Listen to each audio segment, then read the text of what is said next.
On this edition for Sunday, November 24th, the latest on the impeachment inquiry. Michael Bloomberg officially announces his bid for the 2020 Democratic presidential nomination. And in our signature segment, reimagining a rebellion 2 centuries later. Next on PBS NewsHour Weekend. PBS NewsHour Weekend is made possible by Bernard and Irene Schwartz, Sue and Edgar Wachenheim III, the Cheryl and Philip Milstein family, Rosalind P. Walter, in memory of George O'Neill, Barbara Hope Zuckerberg. Corporate funding is provided by Mutual of America, designing customized individual and group retirement products. That's why we're your retirement company. Additional support has been provided by and by the Corporation for Public Broadcasting, a private corporation funded by the American people, and by contributions to your PBS station from viewers like you. Thank you. From the Tisch WNET studios at Lincoln Center in New York, Hari Srinivasan. Good evening and thanks for joining us. Even as congressional committees work to complete a report in the impeachment inquiry, Intelligence Committee Chair Adam Schiff said today that the investigation will continue and that there is the possibility of more public testimony. Appearing on multiple Sunday morning talk shows, Schiff also said despite weeks of testimony and thousands of pages of documents, he has not yet made up his own mind about impeachment. Well, I certainly think that the evidence that's been produced overwhelmingly shows serious misconduct by the president. But I do want to hear more from my constituents, and I want to hear more from my colleagues. This is not a decision I will be making alone. On the other side, Republican members of Congress and officials from the Trump administration took turns arguing there is no evidence of impeachable offenses. Congress is on a Thanksgiving recess this week. When representatives return, they will also face a budget deadline. Without a funding agreement for more than a dozen federal agencies in place by December 20th, there would be a partial government shutdown. With the Iowa caucuses 10 weeks away, billionaire and former New York City Mayor Michael Bloomberg officially entered the Democratic race for president today. The 77-year-old former Republican launched a $30 million one-week-long television ad campaign in 24 markets across the country. Mike Bloomberg for president, jobs creator, leader, problem solver. It's going to take all three to build back a country. His Democratic rivals are criticizing Bloomberg for using his wealth to buy into the race and for a lack of grassroots support. Bloomberg's chief advisor, Howard Wolfson, said the billionaire has, quote, never taken a political contribution in his life, and he, quote, cannot be bought. Supreme Court Justice Ruth Bader Ginsburg was released from the hospital today after being admitted for chills and fever on Friday. Statements from the Supreme Court reported the 86-year-old justice was given intravenous antibiotics and fluids and is now recovering at home. Ginsburg has had a number of health scares recently. Earlier this month, she missed oral arguments due to a stomach bug, and she's been treated twice for cancer in the past year. In Japan today, Pope Francis declared the possession and use of nuclear weapons to be an immoral crime as he visited memorials to the victims of the 1945 U.S. atomic bombings of Hiroshima and Nagasaki. In Nagasaki, the Pope laid a wreath of flowers and warned against the erosion of arms control agreements. The manufacture, upgrading, maintenance, and sale of ever more destructive weapons are an affront crying out to heaven. The Pope then traveled to Hiroshima, offering a prayer and lighting a candle during a nighttime ceremony that included testimony from 2 survivors. More than 200,000 people died when the United States dropped atomic bombs on Hiroshima and Nagasaki in August of 1945. For continuing coverage of the 2020 Democratic presidential race, visit pbs.org/newshour. Pro-democracy support in Hong Kong was tested at the polls today as residents voted in local district council elections. Turnout was high and the vote was peaceful, in contrast to the violent anti-government demonstrations that have pitted Hong Kong's government against pro-democracy demonstrators over the past 6 months. 452 seats were at stake in Hong Kong's 18 district councils, and the results are expected to be a referendum on the conflict. Joining us now via Skype from Hong Kong is New York Times reporter Austin Ramsey. Austin, we saw the pictures of people lined up. How significant was this turnout? Turnout was huge. 71% of eligible voters, almost 3 million people. Long lines at lots of polling stations around the city. Huge interest in this election. So it comes down to the pro-Beijing party and the pro-democracy party. Are those the two kind of biggest ones that are fighting for all of these smaller seats?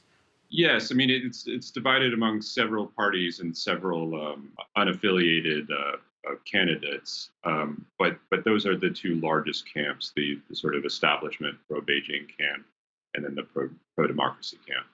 And what's the ripple effect of this election? Is this what decides the Legislative Council that makes the rules, or how does? I mean, otherwise we would not be talking about a relatively small city council election. That's right. It's surprising that there's been so much interest and focus on this election. The district council deals with very local issues. As I saw the candidates campaigning in my neighborhood, they had signs about trash cleanup and bus stop placement and taking care of leaky air conditioners that were dripping from buildings. Very, very local things like that. But they do have a role in selecting the chief executive. Hong Kong has a sort of a convoluted semi-democratic system. The chief executive is chosen by a panel of about 1,200 people, and the district councils choose about 120 of those, or about 10% of those. So it does have a role in choosing the top office in Hong Kong. But the other reason this vote was so important is that it has been a referendum on the protests this summer. While you and I are talking, they are still counting the votes, and it's kind of too early to say exactly how this election's breaking at the moment. But let's say, for example, let's kind of go through both scenarios. If the pro-Beijing party has a decisive win, and they are the ones who will be electing the kind of the chief executive of Hong Kong, what does that say to the demonstrators? Are they going to say, okay, well, we lost this round, that's it, no more protests? Yes, if that scenario were to happen, and it seems like the less likely of the scenarios, it would sort of say that people have had enough. People are tired of the disruptions related to the protest, and are moving towards the establishment. The pro-Beijing camp has traditionally won this election because it has more money and is better organized at a very grassroots level. So they have won this election ever since Hong Kong became part of China. So now let's try the inverse. If the pro-democracy groups win this election, what does that signal to China? That would be quite a big shock. As I said, this is an election that has sort of been controlled by the pro-establishment camp. And as returns are coming in, we've already seen some very prominent names from the establishment camp lost. The pro-Democrats have picked up a lot of seats, although we don't know if it'll be enough seats to control all the district councils, but a significant number of seats. And it will this is the first time where those numbers of people that have been on the street have actually been able to cast a vote. And it will really put those numbers will actually have some meaning. All right, Austin Ramsey of the New York Times joining us via Skype from Hong Kong tonight. Thanks so much. My pleasure.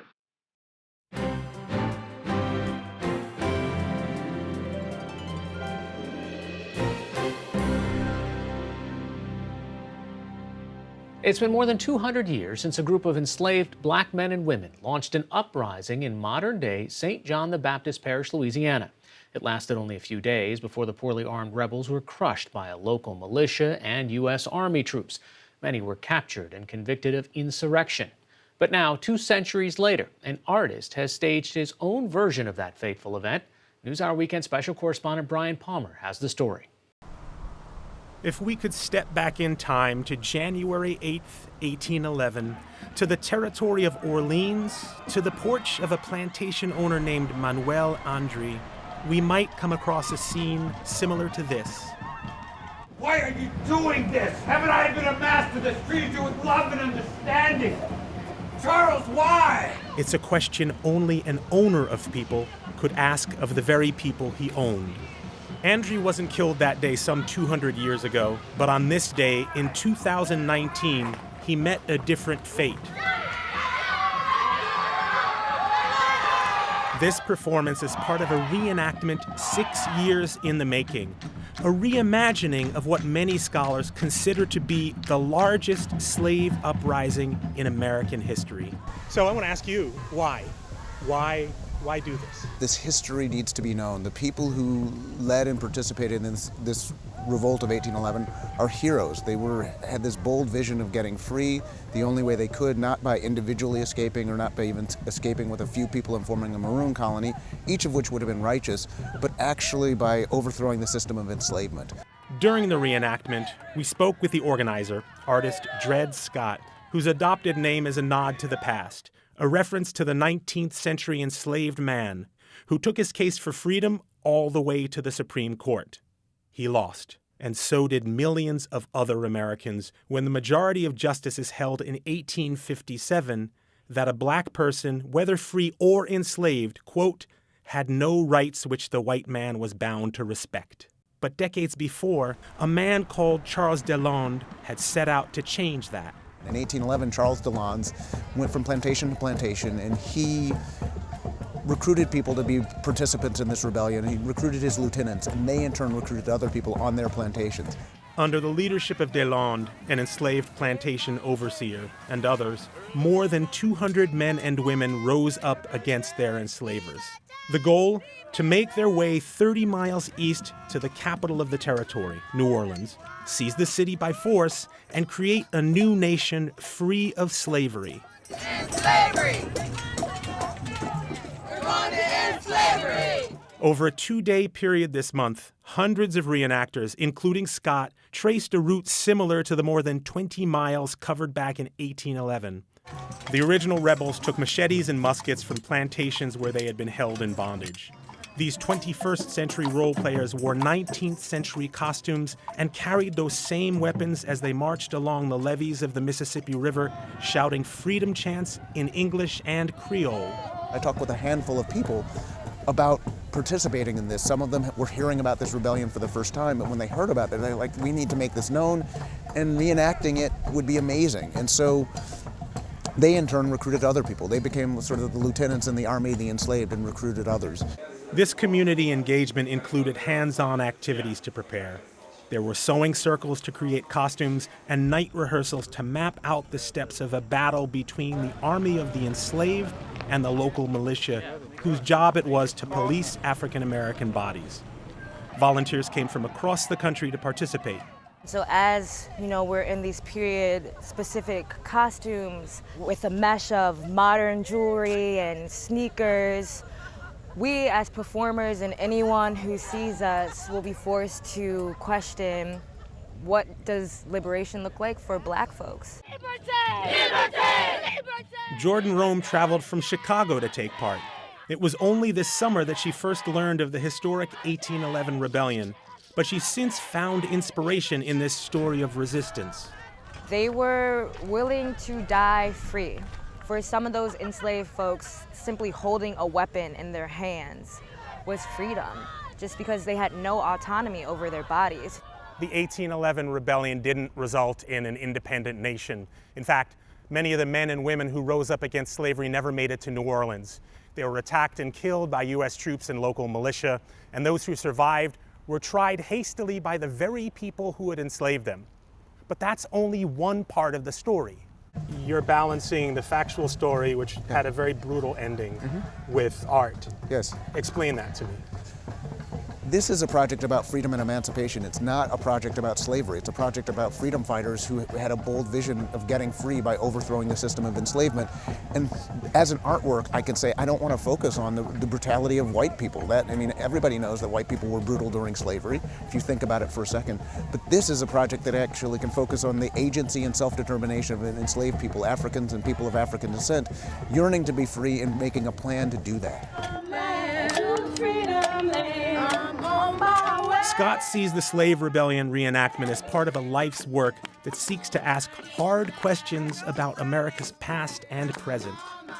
He drew national attention and heavy criticism in 1989 for an art installation he called "What is the Proper Way to Display a U.S. Flag?" Visitors could step on an American flag while interacting with the art. In 2015, he made headlines for an adaptation of a famous anti-lynching banner that hung from the New York office of the NAACP in 1936. In Scott's updated version, the flag's original words, "A man was lynched yesterday," were replaced with "A man was lynched by police yesterday," equating police brutality with lynching. It's an extension of the argument made by many contemporary scholars and the Black Lives Matter movement that not only present-day police killings, but also mass incarceration grow out of a long history of over-policing black people. First there was slavery, then there was Jim Crow, and now there's the new Jim Crow. There's, currently about 2.2 million people in prison, and about 1.1 million of those are black. That grows out almost directly from, the system of enslavement. There is no modern America without slavery. The leaders in 1811 had this idea of getting free, not, again, escaping, but overthrowing the system of enslavement. That was really radical. For Scott to tell this story is to reveal a piece of hidden American history, to tell it from the perspective of the black men and women who rose up to liberate themselves is to give voice to those who were silenced by execution and in the pages of history, which was written by the people who enslaved them. Scott hopes this performance will make people reevaluate what they think they know about this period and how slavery is presented today on plantation tours that focus on the life inside the big house, the master's residence. These are sites of genocide. They're sites of genocide, and yet they're set up in a way that people take tours that whitewash the history and other people come to have their wedding there. Who would have their wedding at Auschwitz? Who would do that? But there's a whole tourist industry that's built on, making people look back in a romantic way to sipping mint juleps on their veranda and understanding these slave labor camps from the perspective of the enslavers. The Boston Tea Party members, the founding fathers, they fought for their freedom, And these people did the same thing. They wanted to be free. Ibrahima Seck is the director of research at the Whitney Plantation Museum, which tells the story of slavery from the point of view of those held in bondage. He also took part in the reenactment. What people don't know is that enslaved people always resisted, always fought for their freedom. From the beginning, when they were being deported in Africa too. Revolt aboard slave ships, hundreds of revolts. And once they were brought over here too. It's with this spirit of resistance that the reenactors reached a destination that the 1811 rebels never did. They marched through the French Quarter in New Orleans past curious tourists and locals and entered Congo Square, a gathering place for enslaved people in the 19th century on the occasional days off that they were granted. So the most radical ideas of freedom at that time were in the heads of the enslaved people, and that's something for modern day people to both understand but also to learn from. And for historian Ibrahima Seck, as well as artist Dred Scott, rigid historical accuracy is not the point of this event. What these people got from this 1811 is a song that will never die.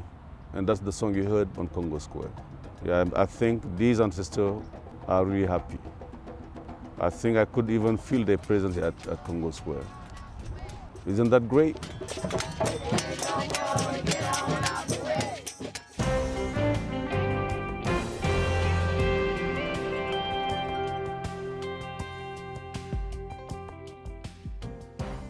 A recent study published in Science magazine found significant racial bias in an algorithm used by hospitals across the nation to determine who needs follow-up care and who does not.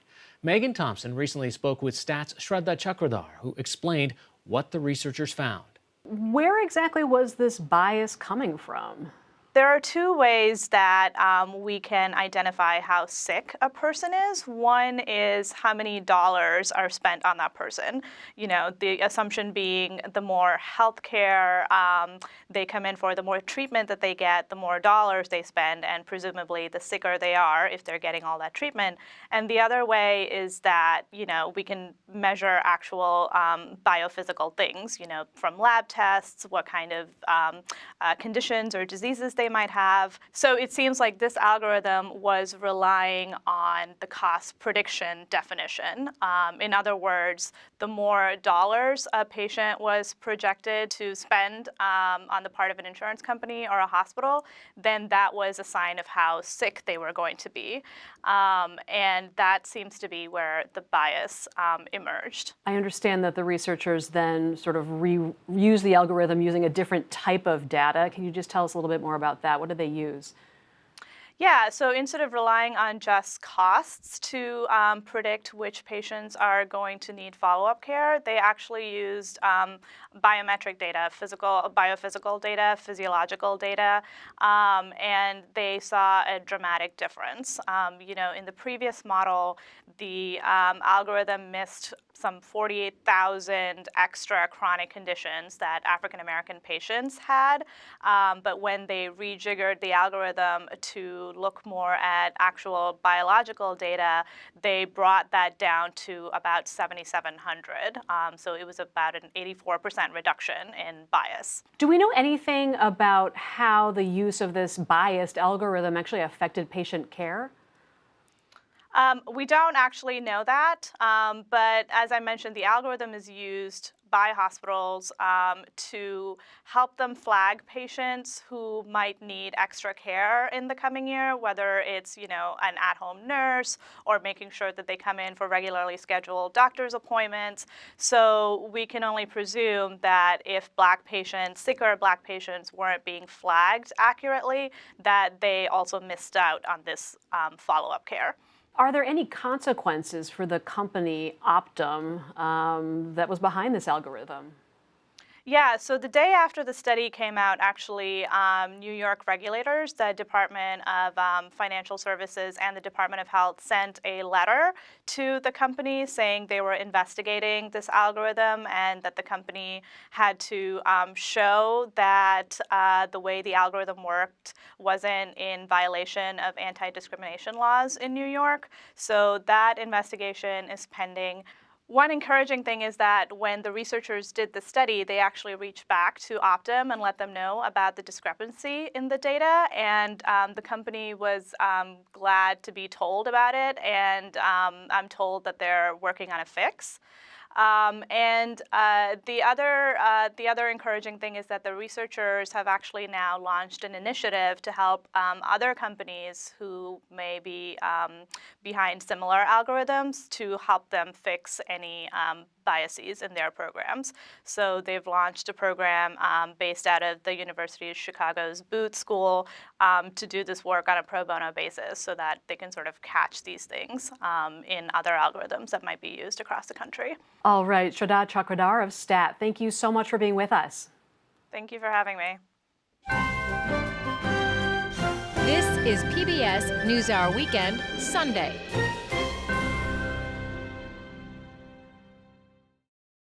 And an update on a story NewsHour Weekend's Yvette Feliciano reported this month on Good Samaritan prosecutions against people providing aid and supplies to migrants along the U.S.-Mexico border. The organization No More Deaths co-founder Reverend John Fife explained how tactics used on him 3 decades ago were on the rise again. As an ordained Presbyterian minister, Fife was arrested back in 1985 after his congregation became the first religious institution in the U.S. to offer sanctuary to migrants who faced deportation. 33 years later, in January of 2018, No More Deaths volunteer Scott Warren was arrested on similar charges for allegedly harboring and shielding 2 undocumented migrants from law enforcement at the group's base camp in Ajo, Arizona. Fife contends Warren was simply providing humanitarian aid in keeping with No More Deaths protocol. He gave food and water and some medical care to 2 migrants who just showed up at our base camp in Ajo, Arizona. But in court documents, federal prosecutors disputed that claim, arguing that Warren did not provide medical attention, nor were people associated with the charges in distress. They also said he was, quote, not required by his beliefs to aid in the evasion of law enforcement. Warren's first trial ended in a mistrial after jurors couldn't reach a verdict, but federal prosecutors will seek to retry him on 2 felony harboring charges. He declined an interview for this story due to the pending trial. Last week, a federal jury in Tucson found Warren not guilty of the charges.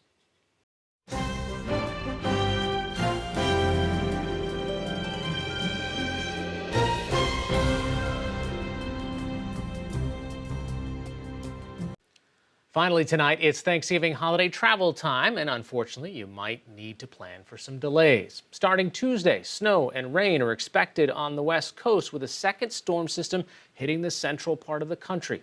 That storm will move into the eastern and southern states on Wednesday. So to the 55 million people AAA says will travel more than 50 miles from home for the holiday, stay safe. And happy Thanksgiving to all. That's all for this edition of PBS NewsHour Weekend. I'm Hari Srinivasan. Thanks for watching. Have a good night.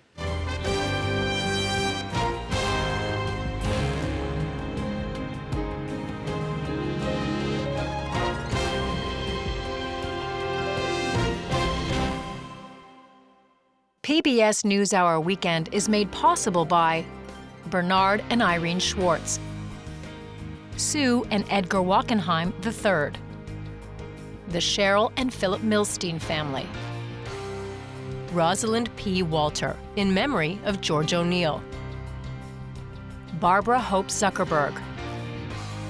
Corporate funding is provided by Mutual of America, designing customized individual and group retirement products. That's why we're your retirement company.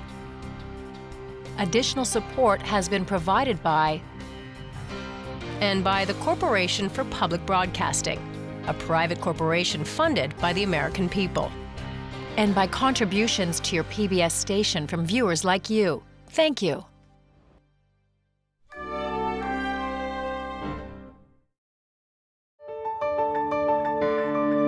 You're watching PBS.